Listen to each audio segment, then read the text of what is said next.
Gyorsan, gyorsan, gyorsan!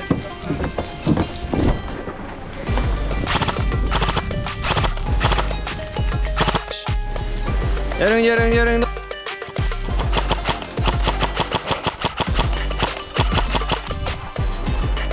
Tűz alatt, tűz alatt, tűz alatt!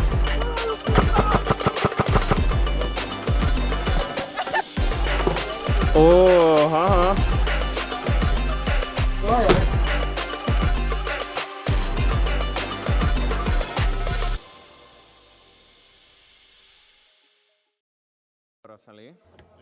Sziasztok, kingek! Korengálon jártunk, az év egyik legjobban várt, legszélesebb körben hype-olt magyar Airsoft Milsim eseményen. Egy 3 napos Milsim játékról van szó, amely a 2007-2008-as afganisztáni Korengál völgyben történt incidensen alapul. Mi a NATO koalíciós erők oldalán vettünk részt az eseményen. Alapvetően egy feladatokban gazdag, változatos játékon vagyunk túl. Mivel ez egy amerikai megszállás szimuláló Milsim játék volt, a feladatok is ennek megfelelőek voltak, aránylag kevés volt a támadós, csihipuhi orientált küldetés. De volt cserébe őrjárat. Szóval Vatapurba elmegyünk, az a következő kereszteződés után van. És egész véletlenül pont a Tálib tábor mellett található. Vajon milyen fogadtatásban fogunk részesülni? Felderítés. Konvojvédés. Ryan Gosling literálisan én vagyok. Tudjátok a 249-es? Persze, barátom. Így is jön velünk, de mivel lőjek az? Hát pont teljesen igazad van. Teljesen igazad van, hallod. Bázisépítés. Gyerünk, gyerünk, gyerünk, dobjátok fel, nem érünk rá egész nap!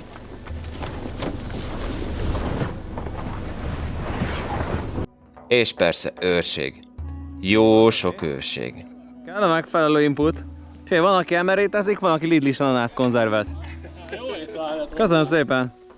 Mindenképpen szeretném kiemelni az afgán lakosság és a lázadó oldal szervezettségét, illetve viselkedését a játékon. Nem, mit akarsz, úristen? Engedd őket tovább, figyelj! Viktor, Viktor közlegény, nem kell minden helyt vegzálni. Engedd őket tovább, aztán... Én személy szerint nagyon örültem neki, hogy a kecskebaszós poénokat dobáló, magukat 5 percenként felrobbantó vicces emberek helyett életszakú civil lakosságot, koordinált civil lázadó együttműködést és jól szervezett gerilla akciókat láthattunk. Helyi lakosság!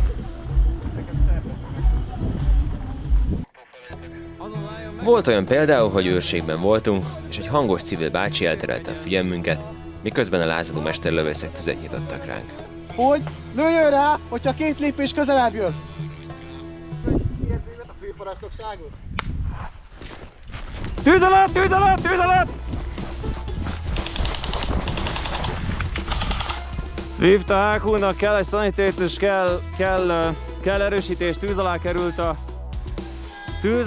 az egyes számú ellenőrzőpont. Mire megjött az erősítés a HQ-ról, a gerillák már rég kereket oldottak. Aztán volt olyan is, hogy a gerillák lerohanták az előretolt helyőrségünket, majd átfogó támadást indítottunk a többi NATO rajjal, hogy visszaszerezzük a támaszpontot. Megindult már, itt vagyunk a szembe domboldalon, integetünk. Nyugta, indulunk mi észak irányból. Oké, bevárunk titeket, aztán menjünk rá együtt, jó? A lázadók nem álltak bele a támadásba, hanem vittek mindent a bázisról, ami használható, és kereket oldottak, mielőtt a rohamcsapataink megérkeztek volna. Teljesen üres az egész bázis?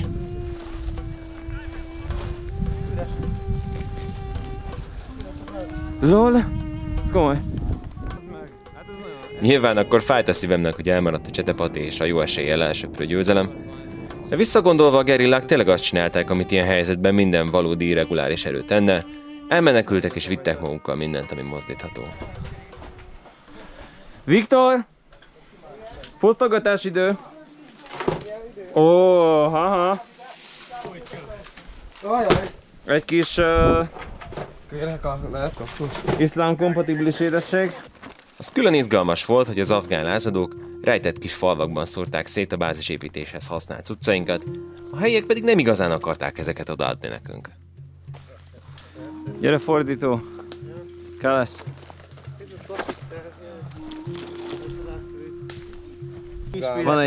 Van egy katonai létesítményünk, és lába kiállt az építőanyagnak.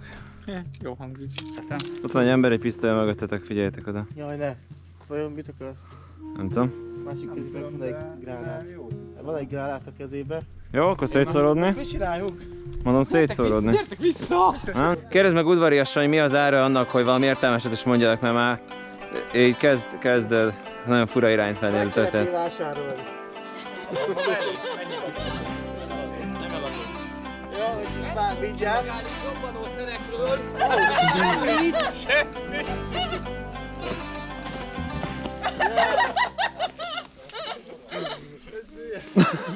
Milyen bátor vagy?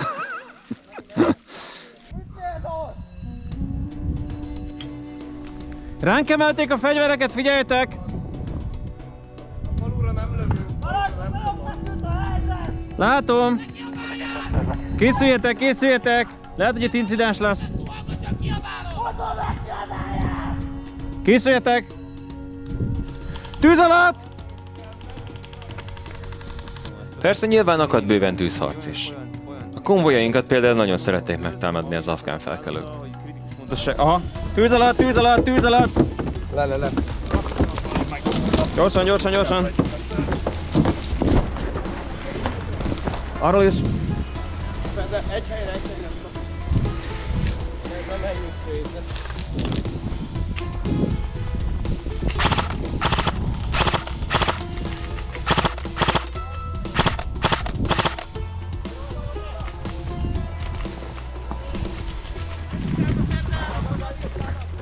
Menjetek!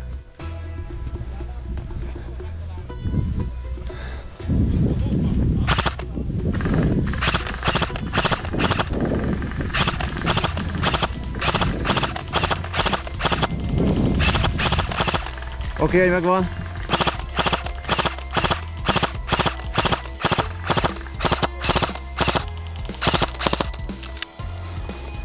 Szervezok.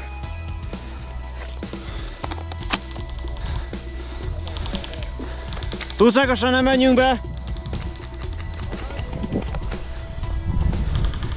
Egyelőre tartjuk az arcvonalat! Ne menjetek be, mert csapda lehet előttünk!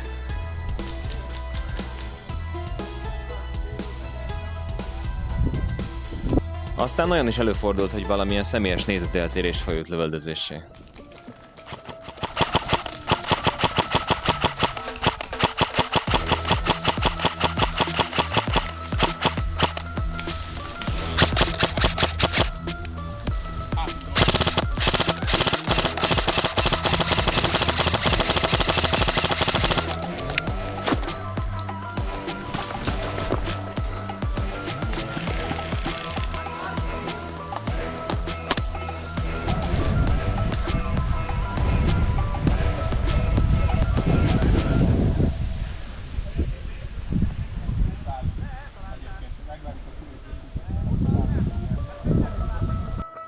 Persze volt olyan is, hogy alaposan elintéztek minket. A már említett Vatapuri incidensből nem éppen jöttünk ki a legjobban.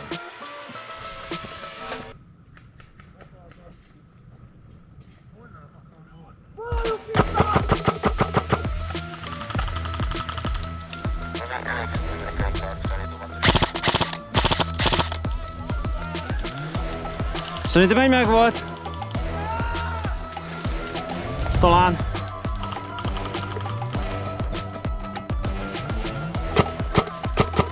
Meg volt.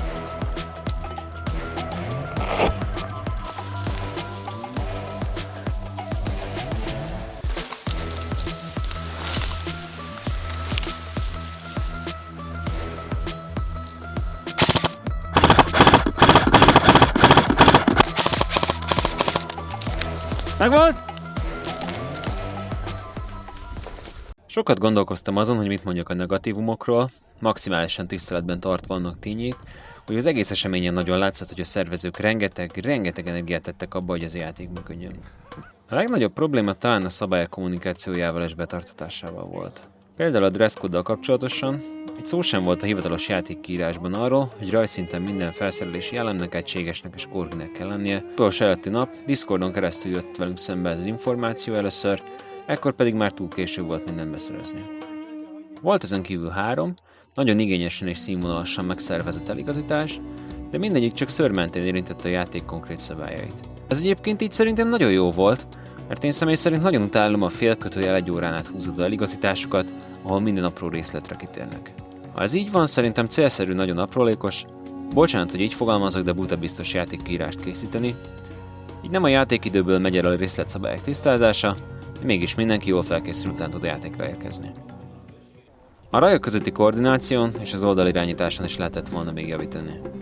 Szerintem egy Milsimnek nevezett játékon kiemelten fontos kérdés kellene, hogy legyen, hogy hatékonyan működjön a parancsnoki lánc, és koordináltan legyen megszervezve a működési struktúra. Erre szerintem nem feltétlenül ideális a magyar Airsoft játékokon megszokott felállás, mely szerint van egy központi parancsnokság, ahonnan 1 vagy 2 ember rajonként próbálja összefogni az oldaltól oldal tevékenységét. Talán célszerű lenne legközelebb beiktatni még 1 vagy 2 vezetői lépcsőt, adott esetben műveleti csoportokban összefogni 3-4 rajt, és kinevezni a műveleti területen tevékenykedő harctéri vezetőket. Hallottam, hogy voltak, akik összességében csalódtak ebben a játékban, de szerintem eleve hibás dolog volt sokak részéről, hogy azt várták, hogy itt valami magyar Milsim West épül majd fel. Világos, hogy ez a Korengál játék inkább a hazai bombák földje, illetve bombpatrol tradícióit hivatott továbbvinni, ahelyett, hogy valami teljesen újat alkot. Elsősorban úgy látom, hogy ilyen szemüvegen keresztül érdemes vizsgálni ezt a történetet. Összességében tehát szerintem így elsőre abszolút nem volt rossz ez a játék. Mondhatjuk azt is, hogy egy stabil alap, amelyre később biztosan lehet majd építkezni. A tervezők szinergiája egy kívülről szemlélve rendkívül jónak tűnt, és az is látható volt, hogy tényleg rengeteg erőfeszítést tettek abba, hogy mi ezen a napos júliusi hétvégén jól érezzük magunkat. Részünkről tehát köszönjük szépen a játékot, reméljük, hogy lesz folytatás.